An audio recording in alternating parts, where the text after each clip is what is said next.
there's a lot of options once you get past the most common excuses. Thank you for the introduction, Danielle.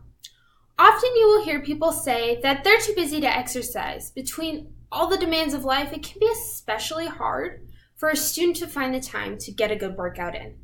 I know personally, as a stay-at-home mom and a full-time student, this can be the case. My name is Alex Hambicki, and I'm here to tell you why it's important for you to get out there and start sweating. So, what is it about exercise that can make you more focused, receptive, and collected? First off, working out produces endorphins, which is your brain's feel-good neurotransmitters, according to the Mayo Clinic. This can be accomplished through practicing yoga. Stretching and strength training using your body weight is what yoga is most known for. It also incorporates mindful breathing, which can also be considered meditation. Aerobic exercises also accomplish this.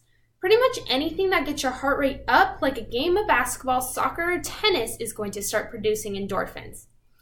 Now I would like to show you a demonstration that involves strength training using my own body weight as well as mindful breathing to ensure that I am oxygenating my muscles, which will endorse a faster recovery and minimize fatigue. Sun salutation has been shown to lower stress levels in students, according to yogajournal.com. You're going to start in the center and move your hands up.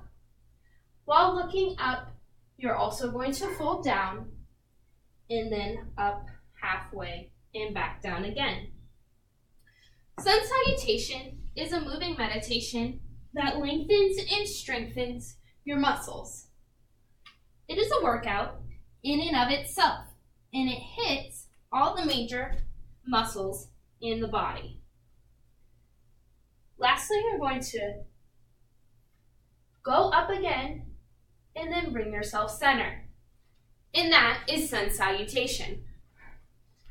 Finally, I'm sure you're wondering where to start if you've led a sedentary life up until this point. I'm here to tell you it's okay to walk before you run. Set realistic goals and stick with them. I also recommend scheduling your workout ahead of time. Having a friend to hold you accountable helps as well. Lastly, I recommend that you do what you love. If you enjoy your workout, you're more likely to do it. So, what's stopping you from improving your mental and physical health while also becoming a better, less stressed student? It's up to you to take the necessary steps to ensure that you're not only a less stressed student, but a more healthy and mindful human. Now here's Brittany to talk about how nutrition and stress have a profound impact on your number one asset as a student, your brain.